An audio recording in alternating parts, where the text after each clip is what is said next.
बहुत समय पहले की बात है।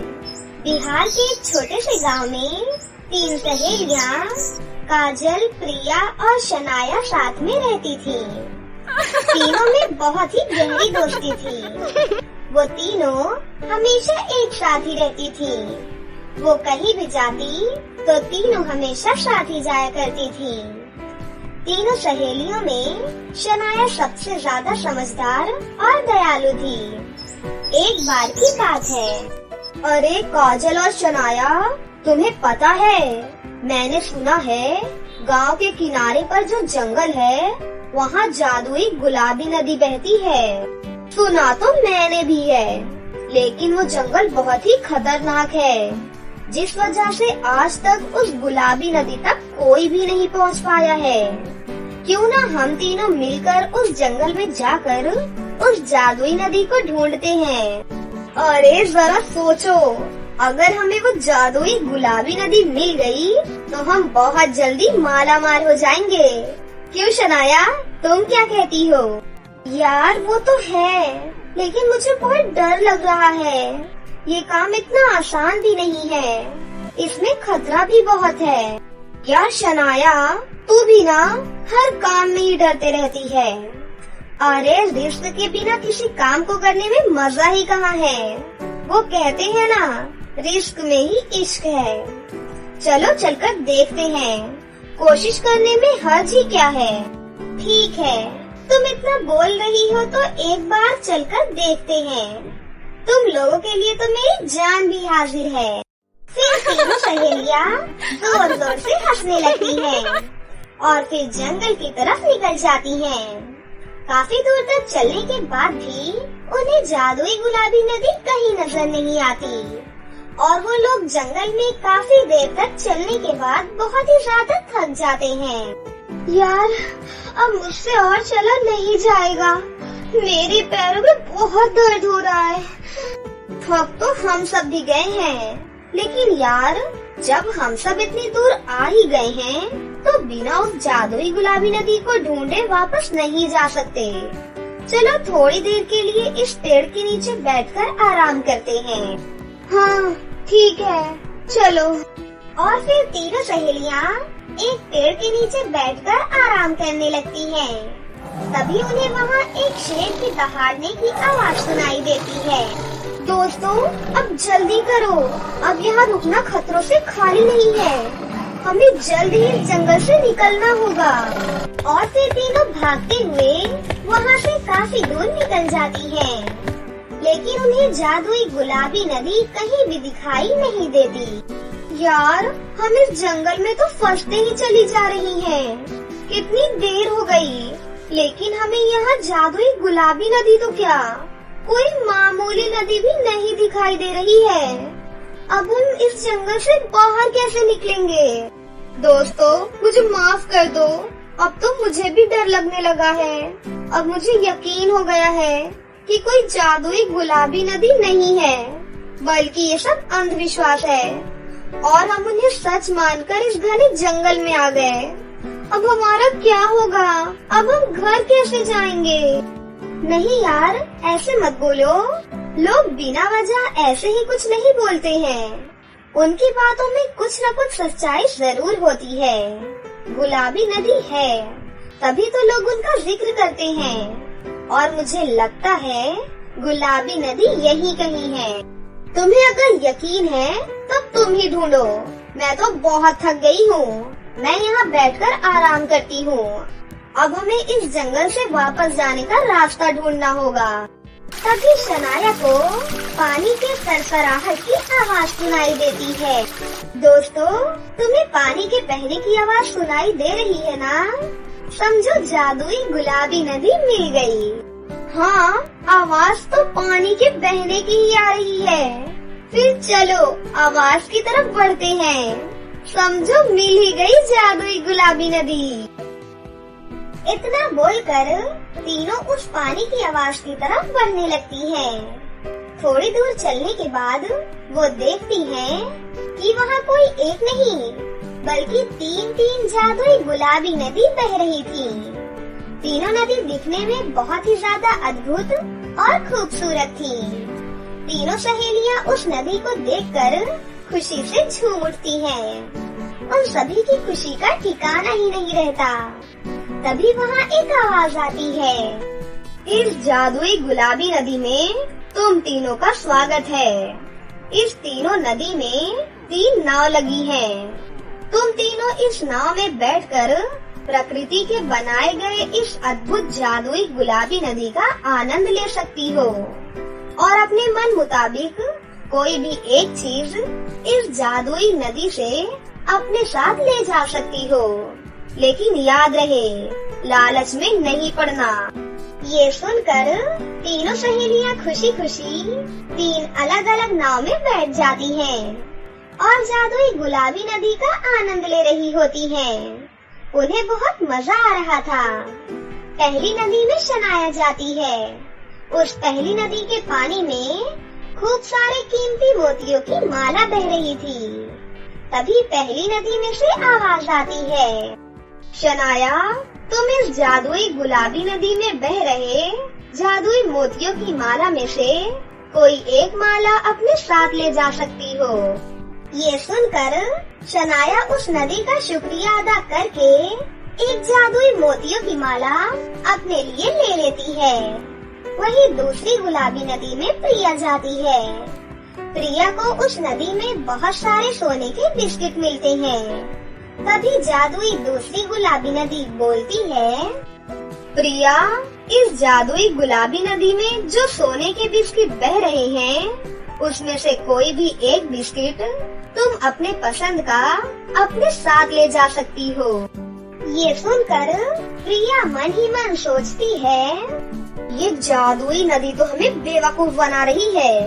हम इतनी दूर से इतना खतरा उठाकर यहाँ सिर्फ एक बिस्किट लेने थोड़ी ना आए हैं। मैं तो यहाँ से बहुत सारे सोने के बिस्किट अपने साथ लेकर जाऊंगी। और फिर प्रिया उस नदी के सारे सोने के बिस्किट अपनी नाव में उठाकर रखने लगती है। वहीं तीसरी जादुई नदी में काजल जाती है।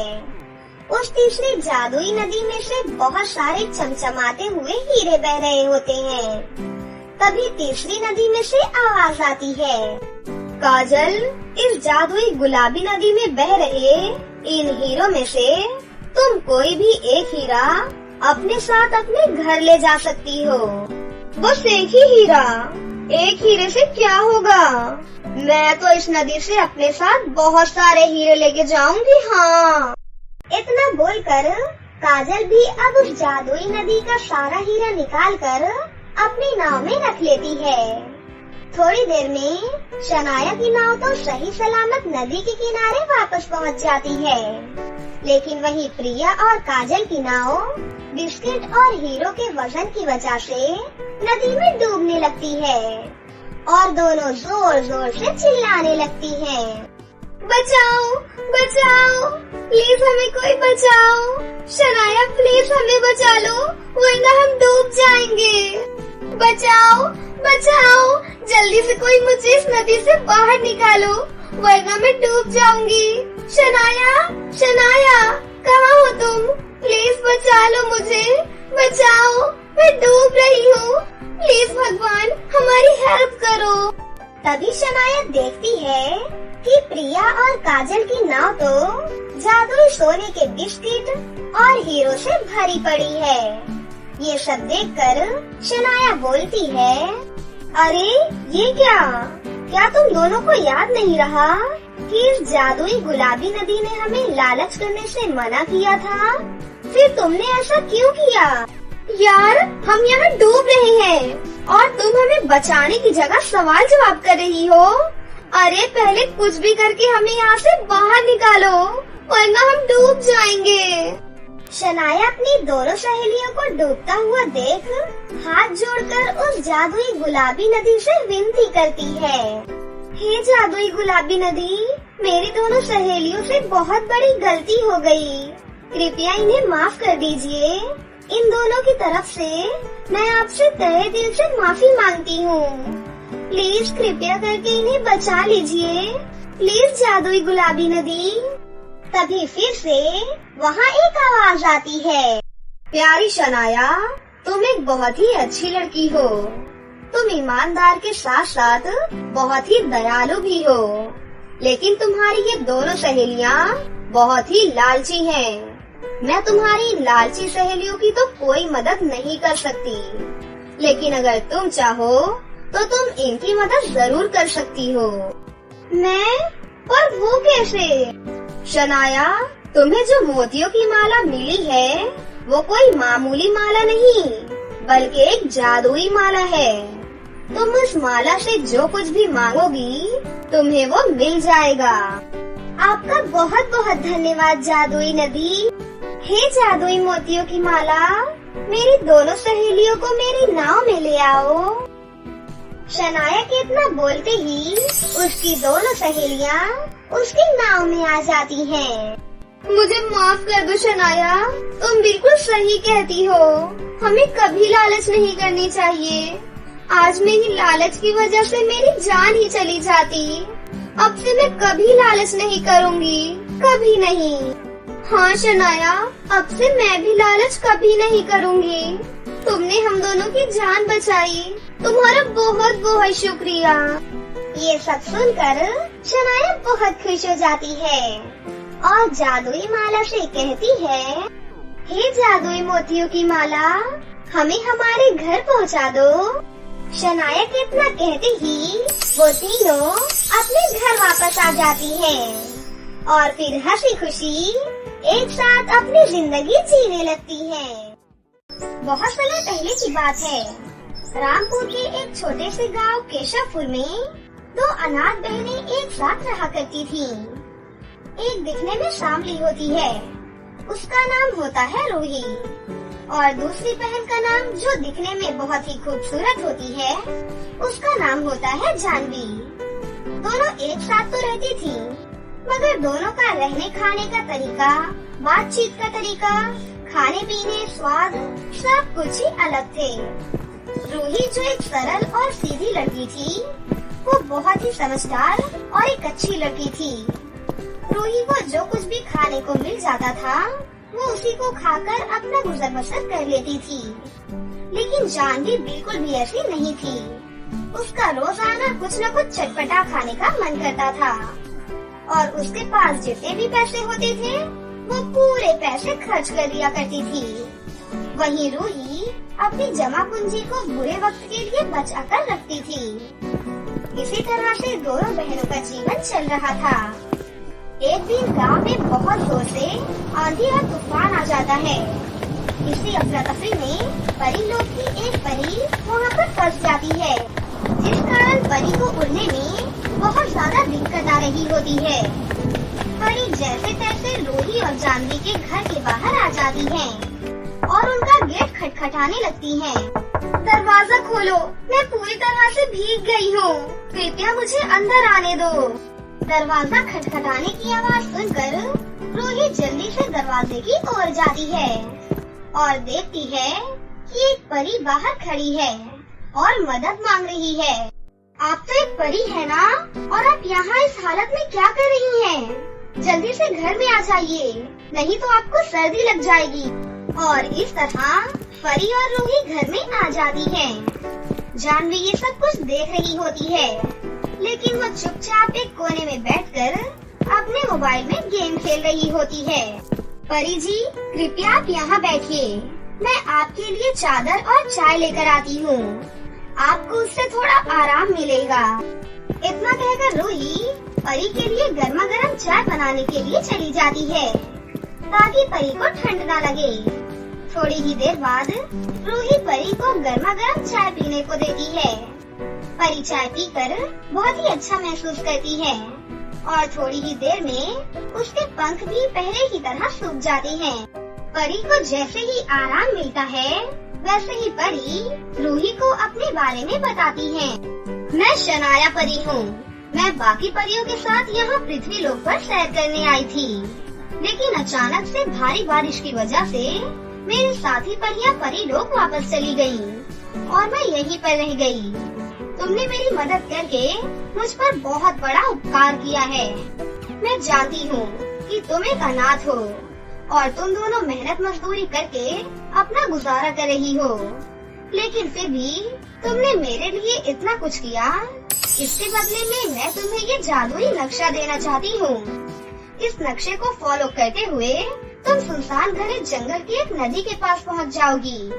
वहाँ उस नदी में तुम्हें 3 जादुई लहंगों के घर दिखाई देंगे। तुम उन तीनों लहंगों में से पसंद करके किसी भी एक घर में चली जाना। तुम्हारे सभी दुख दर्द दूर हो जाएंगे, लेकिन ध्यान रहे तुम उस घर से कुछ भी चुरा कर मत लाना। जितनी आवश्यकता होगी केवल उतना ही लाना, वरना वो जादुई लहंगे का घर वहाँ से गायब हो जाएगा और उसके साथ साथ जादुई घर के सामान चुराने वाला भी पाताल लोक पहुँच जाएगा। तूफान थम गया है, अब मुझे जाना होगा। मुझे परी लोक पहुँचने में अभी समय लगेगा। परी इतना कहकर वहाँ से गायब हो जाती है। रूही वो नक्शा टेबल पर रखकर जल्दी से सो जाती है। सुबह उठकर जानवी और रूही दोनों उस जादुई नक्शे को फॉलो करते हुए उस जादुई लहंगे के घरों को खोजने के लिए निकल जाती हैं। थोड़ी देर बाद दोनों एक सुनसान जंगल के बीचों बीच आ जाती हैं, परंतु वो नदी और घर उन्हें नहीं दिखाई देते। तभी उनकी मदद करने के लिए शनाया परी एक बूढ़ी दादी का भेष बदल कर उनके पास आती है। प्यारी बच्चियों, तुम इस घने जंगल में क्या कर रही हो? यहाँ जंगली जानवर तो तुम्हें बहुत नुकसान पहुँचा सकते हैं। मैंने यहाँ से दाएं बढ़कर नदी में कुछ घर देखे हैं। क्या तुम उस घर में रहती हो बेटा? दादी माँ, क्या वहाँ कोई लहंगे जैसे दिखने वाले घर थे? हाँ बेटा, वो लहंगे के ही घर थे। धन्यवाद दादी माँ, हम दोनों वहीं जा रहे थे। इतना कहकर दोनों बहनें दादी माँ के बताए गए पते पर पहुँच जाती हैं और देखती हैं कि उनके सामने तो नदी में जादुई 3 लहंगों के घर हैं, जो परी ने उन्हें बताया था। जानवी लहंगे के घर को देखकर लालच में आ जाती है और जल्दी से किसी एक घर में घुसना चाहती है। तभी रूही उसे पीछे से आवाज देकर कहती है, रुको जानवी, मैं भी आ रही हूँ, इतनी जल्दी क्या है? इस तरह दोनों बहनें अलग अलग जादुई लहंगे के घरों में चली जाती हैं। जानवी देखती है कि वो जादुई लहंगे का घर तो हीरे जवाहरात और सोने चांदी जैसी चीजों से भरा हुआ है। ये सब देखकर जानवी की नीयत फिसल जाती है और वो जल्दी जल्दी सोना चांदी एक थैले में भरना शुरू कर देती है। वहीं दूसरी तरफ रूही के जादुई लहंगे के घर में केवल जरूरत के खाने पीने की चीजें ही मौजूद थीं। ये सब देखकर रूही बहुत खुश होती है और वहाँ से खाने पीने का कुछ सामान अपने हाथों में ले लेती है और बाहर की तरफ निकलती है। तभी जानवी मन ही मन सोचती है कि रूही तो एक नंबर की पागल है, जरूर वो उस परी की बातों में आ गई होगी, तभी तो वो अभी तक इस घर में नहीं आई। यहाँ से जितना सोना चांदी हो सके उतना मैं लेकर जाऊंगी। पता नहीं फिर कभी हमें ये जादुई लहंगा दिखे ना दिखे। इतना सोचकर जानवी मौके का फायदा उठाकर बहुत सारे धन दौलत एक थैले में इकट्ठा करके वहाँ से ले जा रही होती है कि तभी उसे बिजली के जोरदार झटके लगने लगते हैं और लहंगे के घर से आवाज आने लगती है। क्यों लालची जानवी, शनाया परी ने तुम्हें बताया था ना, अगर तुम लालच करोगी तो तुम पाताल लोक में चली जाओगी। अब तुम पाताल लोक में जाने के लिए तैयार हो जाओ। लहंगा घर के इतना कहते ही जानवी वहाँ से गायब हो जाती है और देखते ही देखते वो जादुई लहंगा घर भी वहाँ से गायब हो जाता है। बाहर खड़ी रूही ये सब कुछ देख रही होती है। लहंगा घर जी, देखिए ना, मेरी बहन जानवी इस जादुई लहंगे के घर में कहीं गायब हो गई है। कृपया उसे कैसे भी करके वापस ला दीजिए, मैं उसके बिना नहीं रह सकती। रूही, जानवी एक झूठी और लालची लड़की है। उसने लालच में आकर बहुत सारे धन दौलत अपने साथ ले जाने की सोची और इसके बदले उससे उसका परिणाम मिल गया। परंतु क्योंकि तुम एक ईमानदार और नेक दिल की लड़की हो, तुम्हारा हमारे ऊपर एहसान है, क्योंकि उस दिन तुमने शनाया परी की जान बचाई थी। तो मैं तुम्हारे कहने पर उसे पाताल लोक से वापस पृथ्वी लोक पर बुला लेता हूँ। और इस तरह से वो जादुई लहंगा घर अपनी जादुई शक्तियों से जानवी को वापस बुला लेता है।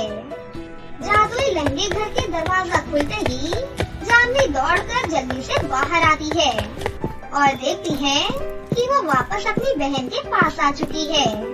ये देखकर जानवी बहुत खुश होती है और वो अपनी गलतियों के लिए रूही से माफी भी मांगती है।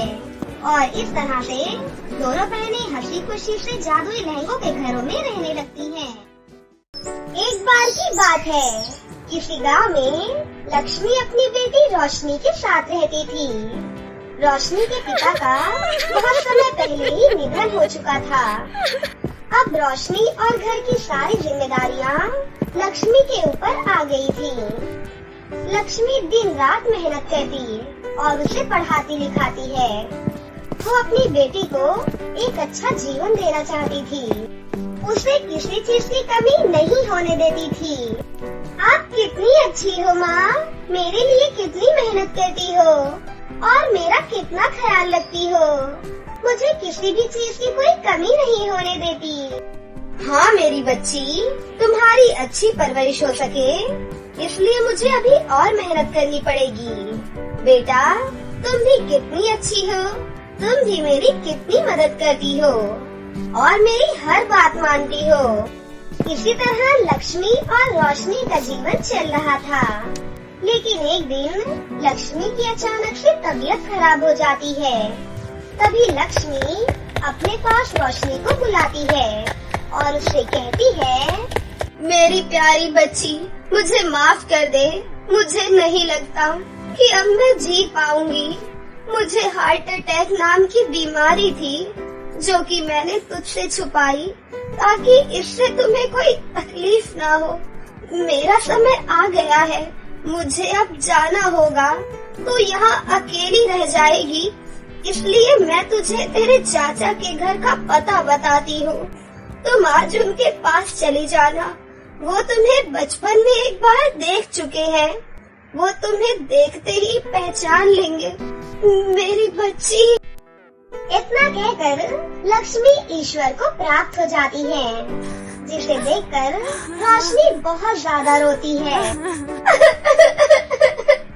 माँ, आप मुझे इस तरह से छोड़कर नहीं जा सकती।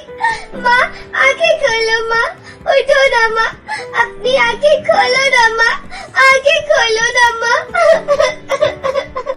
ऐसा कहकर रोशनी बहुत ज्यादा रोती है और कुछ समय बाद रोशनी अपनी माँ के बताए हुए पते पर अपने चाचा के घर चली जाती है और वहाँ जाकर अपने चाचा नीरज से बोलती है, चाचा जी, मैं किशोर लाल की बेटी हूँ। मेरे पिताजी तो पहले ही छोड़कर जा चुके थे और अब माँ भी मुझे छोड़कर चली गई। माँ कह रही थी आप मुझे अपने पास रख लेंगे, मुझे अकेला नहीं छोड़ेंगे। क्यों नहीं मेरी बच्ची, तू भी मेरी बच्ची मोना की तरह ही है। मैं तुझे भी अपनी बेटी के जैसा ही प्यार दूंगा। लक्ष्मी भाभी के बारे में सुनकर बहुत दुख हुआ। नीता, मोना, देखो मेरे भाई की बेटी आई है और अब से ये यहीं रहेगी। नीरज की आवाज सुनकर नीता और मोना पड़ोस से बाहर आती हैं और रोशनी को देखकर दोनों माँ बेटी आग बबूला हो जाती हैं। तभी नीता गुस्से में बोलती है, हाँ, ये मेरा घर थोड़ी ना है, धर्मशाला है जो जब देखो अपनी मर्जी से किसी को भी उठा कर लेकर आओ। जैसे कि पैसे की कोई कमी तो है ही नहीं। पेड़ लगा हुआ है ना इस घर में, तो मैं इसको अपने घर में नहीं रखूंगी। नीता, तुम ये कैसी बातें कर रही हो? इसका इस दुनिया में हमारे सिवा कोई नहीं है और भगवान की कृपा से हमारे घर में किसी चीज की कोई कमी नहीं है। मेरा ये आखिरी फैसला है, रोशनी अब हमारे घर में ही रहेगी। ऐसा कहकर नीरज वहाँ से अपने काम के सिलसिले में बाहर चला जाता है। नीता रोशनी को अपने घर में रखना नहीं चाहती थी, लेकिन उसको अपने पति की वजह से उसे रखना ही पड़ता है और वो उसको पहले ही दिन से घर के कामों में लगा देती है और वो उससे घर का सारा काम करवाती और उसको पिटाई भी करती थी ताकि रोशनी खुद ही ये घर छोड़कर चली जाए। लेकिन रोशनी नीता का सारा अत्याचार सहती है और कुछ भी नहीं बोलती। चाची जी, मैंने घर का सारा काम कर दिया, रसोई घर से लेकर सफाई तक। अब रात हो गई है, मैंने सुबह से कुछ नहीं खाया है, क्या मैं खाना खा लूं? नहीं, तू यहाँ से कुछ नहीं खाएगी। तू इस घर की नौकरानी है, तो तेरे लिए अलग खाना है, समझी? नीता रोशनी को बचा हुआ बासी खाना खाने के लिए देती है। रोशनी को भूख की वजह से वो खाना खाना ही पड़ता है। ऐसे ही समय बीत रहा था। बेचारी रोशनी दिन रात नौकरानी की तरह काम करती और उसे खाने के लिए बासी खाना खाने को मिलता। एक दिन रोशनी मोना के रूम की सफाई कर रही होती है कि तभी रोशनी की नजर एक बहुत ही सुंदर लहंगे पर जाती है, जिसे देखकर रोशनी बहुत खुश हो जाती है। रोशनी को लहंगा पहनने का बहुत मन होता है। उसने पहली बार इतना सुंदर लहंगा देखा होता है, जिसे देख उससे रहा नहीं जाता और वो लहंगा पहन लेती है। तभी वहाँ पर मोना आ जाती है और रोशनी को लहंगा पहने हुए देख लेती है। रोशनी नौकरानी, तूने मेरा इतना ब्रांडेड लहंगा क्यों पहना? तूने मेरा लहंगा खराब कर दिया। तुझे तो मैं नहीं छोड़ूंगी। अभी माँ को बुलाती हूँ। तेरी हिम्मत कैसे हुई मेरा लहंगा पहनने की? माँ, माँ, आप कहाँ है माँ? आप जल्दी आइए। इसे देखिए, इसने मेरा ब्रांडेड लहंगा पहन लिया, जो कि मैं मीनू बुआ की शादी में पहनने के लिए लाई थी। इससे मैंने एक बार भी नहीं पहना था। क्या हुआ बेटा, तू इतना क्यों चिल्ला रही है?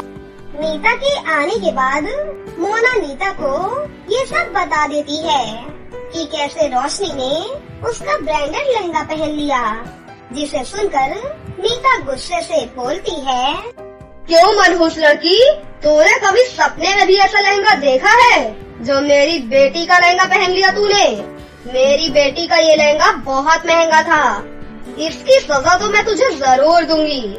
रुक तूने मेरी बेटी का ब्रांडेड लहंगा पहना है।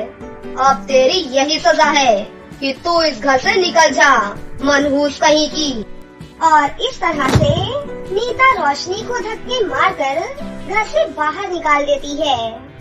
रोशनी का इस दुनिया में एक ही सहारा था और अब वो भी नहीं रहा। रोशनी रोते रोते वहाँ से चलने लगती है और एक जंगल में पहुँच जाती है। तभी रोशनी को एक नदी नजर आती है।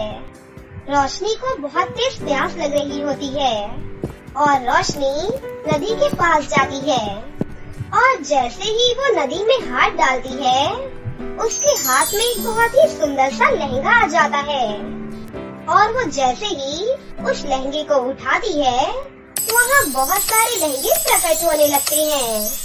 ये देखकर रोशनी चौंक जाती है और बोलती है, अरे मैं ये क्या देख रही हूँ? इस नदी के अंदर इतने सुंदर सुंदर लहंगे कैसे हो सकते हैं?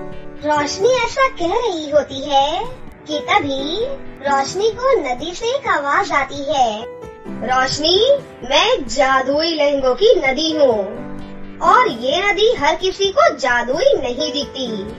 जो लोग साफ मन के होते हैं, जादुई लहंगों की नदी सिर्फ उनको ही दिखाई देती है। मैं जानती हूँ तुम्हारे साथ बहुत बुरा हुआ है, पर रोशनी, तुम इस जादुई लहंगों की नदी से बहुत सारे लहंगे ले जाना और उन्हें बाजार में बेच देना। इस तरह से तुम एक सुखी जीवन जी पाओगी। रोशनी लहंगों की नदी से बहुत सारे लहंगे ले जाकर उन्हें बाजार में बेचती है। ऐसे ही समय बीत रहा था और रोशनी ऐसे ही करते करते बहुत ही अमीर हो जाती है और इधर रोशनी अपने घर में खुशी खुशी रहने लगती है।